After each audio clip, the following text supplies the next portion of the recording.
ನಮಸ್ಕಾರ. ಜಿನಿ ನ್ಯೂಸ್ ವೀಕ್ಷಕರಿಗೆ ಸ್ವಾಗತ. ಎಲ್ಲ ವೀಕ್ಷಕರಿಗೆ ನಮಸ್ಕಾರ. ನಾನು ಸಂಧ್ಯಾ. ನಾಡಹಬ್ಬ ದಸರಾ ಹಬ್ಬವನ್ನು ಈ ಬಾರಿ 11 ದಿನಗಳ ಕಾಲ ವಿಜೃಂಭಣೆಯಿಂದ ಆಚರಿಸಲು ತೀರ್ಮಾನಿಸಲಾಗಿದ್ದು, ಕರ್ನಾಟಕ ರಾಜ್ಯದ ಎಲ್ಲ ಸಂಸ್ಕೃತಿ ಪರಂಪರೆಗಳಿಗೆ ಅನುಗುಣವಾಗಿ ಹೊಸ ಕಾರ್ಯಕ್ರಮಗಳನ್ನು ಅಳವಡಿಸಲಾಗುವುದು ಎಂದು ಮುಖ್ಯಮಂತ್ರಿ ಸಿಎಂ ಡಿಕೆ ಶಿವಕುಮಾರ್ ಅವರು ತಿಳಿಸಿದ್ದಾರೆ. ವಿಶ್ವವಿಖ್ಯಾತ ನಾಡಹಬ್ಬ ದಸರಾ 2026 ಆಚರಣೆ ಸಂಬಂಧ ವಿಧಾನಸೌಧದ ಸಮ್ಮೇಳನ ಸಭಾಂಗಣದಲ್ಲಿ ಶುಕ್ರವಾರ ನಡೆದ ಪೂರ್ವಭಾವಿ ಸಭೆ ಬಳಿಕ ಶಿವಕುಮಾರ್ ಅವರು ಮಾಧ್ಯಮಗಳೊಂದಿಗೆ ಈ ಕುರಿತು ಮಾತನಾಡಿದ್ದಾರೆ.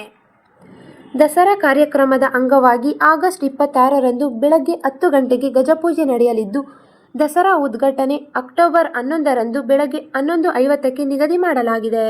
ಜಂಬೂ ಸವಾರಿ, ನಂದಿ ಪೂಜೆ ಕಾರ್ಯಕ್ರಮವನ್ನು ಅಕ್ಟೋಬರ್ 21ರಂದು ಮಧ್ಯಾಹ್ನ 1:30ಕ್ಕೆ ನಡೆಸಲಾಗುವುದು. ಜಂಬೂ ಸವಾರಿ ಪುಷ್ಪಾರ್ಚನೆಯನ್ನು ಅಂದೇ ಸಂಜೆ 4:10ಕ್ಕೆ ನಡೆಸಲು ತೀರ್ಮಾನಿಸಲಾಗಿದೆ ಎಂದು ಮಾಹಿತಿ ನೀಡಿದರು. ಇಂದಿನ ಸಭೆಯಲ್ಲಿ ಅನೇಕ ಸಭೆಗಳು ಬಂದಿದೆ. ದಸರಾ ಆಯೋಜನೆ ಹಿನ್ನೆಲೆಯಲ್ಲಿ ಶೀಘ್ರದಲ್ಲೇ ಕಾರ್ಯಕಾರಿ ಸಮಿತಿ ರಚನೆ ಮಾಡಲಿದ್ದೇನೆ.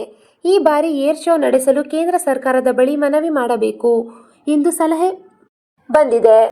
ಹೀಗಾಗಿ ಈ ವಿಚಾರವಾಗಿ ಕೇಂದ್ರಕ್ಕೆ ಮನವಿ ಸಲ್ಲಿಸಲಾಗುವುದು. ದಸರಾ ಉದ್ಘಾಟನೆಯನ್ನು ಯಾರ ಕೈಯಿಂದ ಮಾಡಿಸಬೇಕು ಎಂಬ ತೀರ್ಮಾನವನ್ನು ಸಮಿತಿಯು ಮುಖ್ಯಮಂತ್ರಿಗಳಿಗೆ ನೀಡಿದ್ದಾರೆ.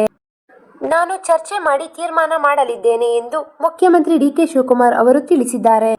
ಐತಿಹಾಸಿಕ ಮೈಸೂರು ದಸರಾ ಪಾರಂಪರಿಕ ಉತ್ಸವವಾಗಿದ್ದು, ನಮ್ಮ ರಾಜ್ಯದ ಹೆಮ್ಮೆ. ಪ್ರತಿ ವರ್ಷ ಉತ್ಸವದ ಸ್ವರೂಪ ಬದಲಾಗುತ್ತಿದೆ. ಹೊಸ ಆಲೋಚನೆ, ಆವಿಷ್ಕಾರಗಳೊಂದಿಗೆ ಕಾರ್ಯಕ್ರಮ ಅಳವಡಿಸಲು ಬೇಡಿಕೆ ಬರುತ್ತಿದೆ. ಅಂತಾರಾಷ್ಟ್ರೀಯ ಖ್ಯಾತಿಗೆ ತಕ್ಕ ಹಾಗೆ ನಮ್ಮ ಸಂಸ್ಕೃತಿಗೆ ಅನುಗುಣವಾಗಿ ಕಾರ್ಯಕ್ರಮ ಮಾಡಲಾಗುವುದು. ಬರಗಾಲ ಎಂಬ ಕಾರಣಕ್ಕೆ ಸ್ವಲ್ಪ ಹಣ ಉಳಿಸಲು ಹೋಗಿ ನಮ್ಮ ಸಂಸ್ಕೃತಿ ಪರಂಪರೆಯ ವೈಭವವನ್ನೇ ಕಡಿಮೆ ಮಾಡುವುದು ಬೇಡ.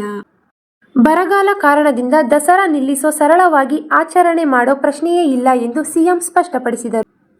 ಕಳೆದ 3 ವರ್ಷಗಳಿಂದ ನಮ್ಮ ಸರ್ಕಾರ ಬೆಸ್ಕಾಂ ಮೂಲಕ ಮೈಸೂರು ನಗರದಲ್ಲಿ ದೀಪಾಲಂಕಾರ ಮಾಡಿ ವೈಭವಯುತವಾಗಿ ಆಚರಣೆ ಮಾಡುತ್ತಿದ್ದೇವೆ.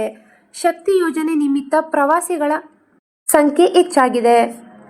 ಶಕ್ತಿ ಯೋಜನೆಯಿಂದಾಗಿ ಕಳೆದ 2-3 ವರ್ಷಗಳಲ್ಲಿ ಪ್ರವಾಸಿಗರ ಸಂಖ್ಯೆ ಹೆಚ್ಚಾಗಿದೆ.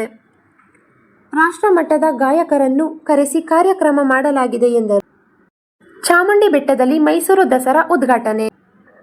ಜಗತ್ ವಿಖ್ಯಾತ ಮೈಸೂರು ದಸರಾ ಅಕ್ಟೋಬರ್ 11ರಂದು ಚಾಮುಂಡಿ ಬೆಟ್ಟದಲ್ಲಿ ಉದ್ಘಾಟನಾ ಕಾರ್ಯಕ್ರಮ ಹಮ್ಮಿಕೊಳ್ಳಲಾಗಿದ್ದು, ಜುಲೈ 26ರಂದು ಗಜಪಯಣ ಆರಂಭಗೊಳ್ಳಲಿದೆ ಎಂದು ವರದಿಗಳಿಗೆ ತಿಳಿದುಬಂದಿದೆ.